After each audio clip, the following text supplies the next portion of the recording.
Whether or not you listen to Delta Blues, it is one of the most fun styles to play, especially if you're on your own. It has so many cool elements in it, but one of the biggest problems is that it's kind of hard to get into. So this is where people get stuck. It's not the chords or the riffs, it's the right hand. And it's the beginning stages of what we call thumb independence. The thumb independence can be a long process. And there's other styles that actually demand more of the thumb independence. But with Delta Blues, we're only doing what we call monotonic thumb. So the thumb is just staying on the same string. The hard part is not just doing the thumb by itself, it's adding the fingers and then keeping the rhythm going.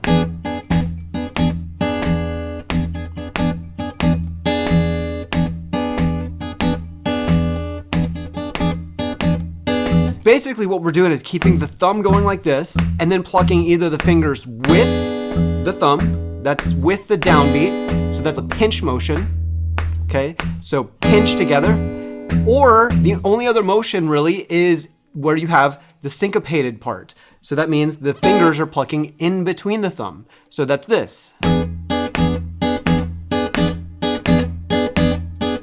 Now notice I'm playing that with a swing rhythm. I'm not playing it with what we call a straight rhythm, which is this. Don't even practice it that way. That's a waste of your time because basically 100% of all Delta Blues has that swing rhythm. There might be one or two exceptions, but don't waste your time practicing with straight rhythm. Play right away with swing rhythm. So this is exercise 1. We're going. And that breaks it down really easy. That's something that you can probably do or probably learn in a few days. Once you can do that 8th note rhythm, then all you got to do is the triplet rhythm, and then you've got it. It's like this. Then you can play things like this.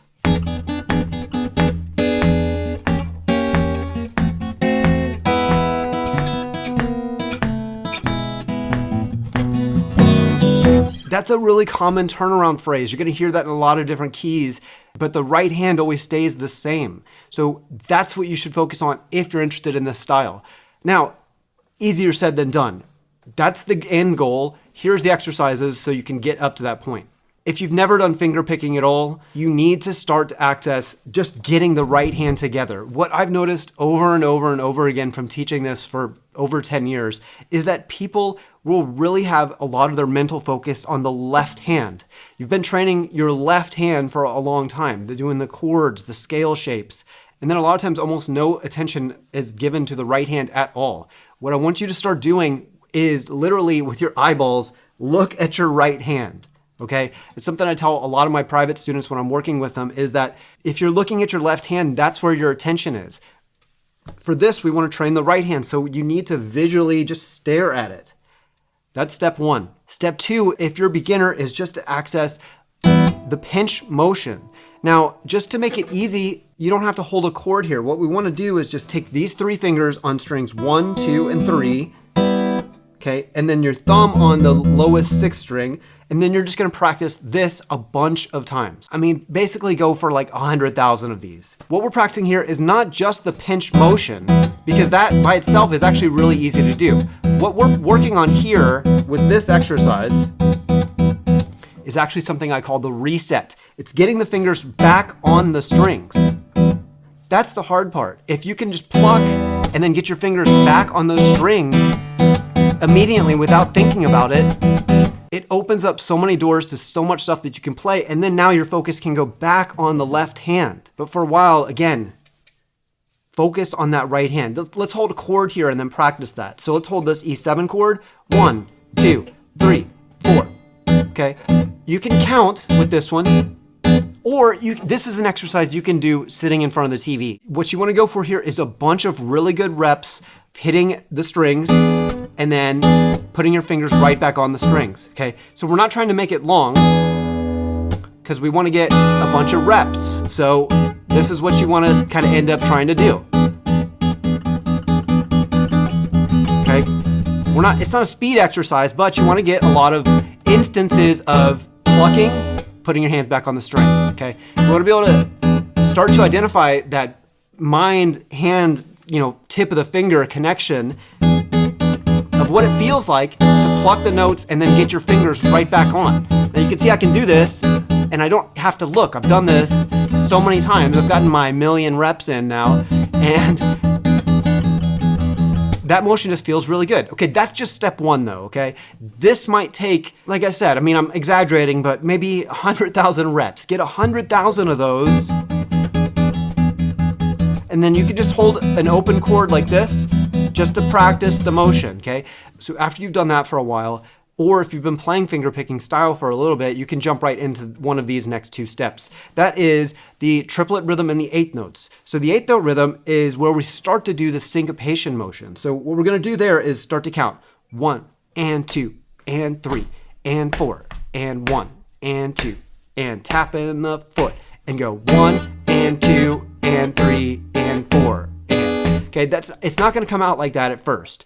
What you'll notice if you don't have that focus, eyeballs on your right hand, a lot of times what happens is either people start to hover their thumb way up here, or they just will pinch it twice like this.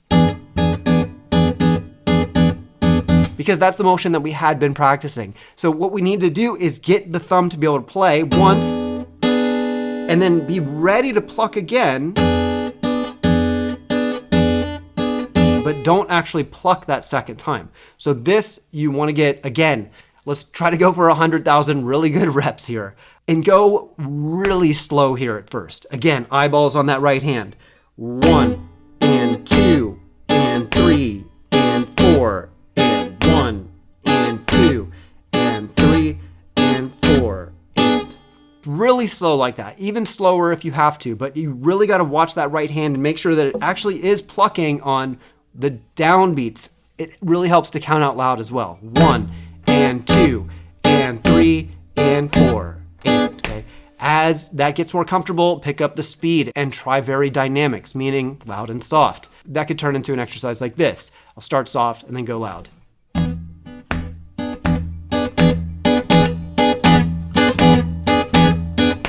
Back to soft.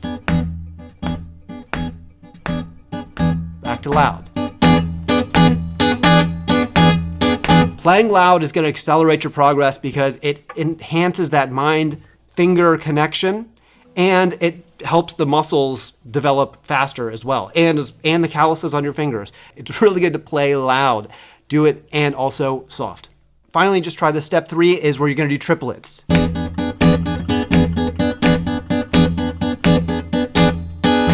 Once you can do that, you will have the skills of the right hand to play Delta blues. So the next step is to look at some cool songs to play. I recommend, if you want to play an E, look at my video on Sweet Home Chicago or the Eric Clapton version of Before You Accuse Me. Those are both really good examples of Delta blues played in a really fun and approachable way. And if you're ready to jump into the step-by-step course, check the link in the description. I've got a beginner blues class that leads right into a Delta blues class. Everybody that's taken it has loved it. I'll see you guys on the next one.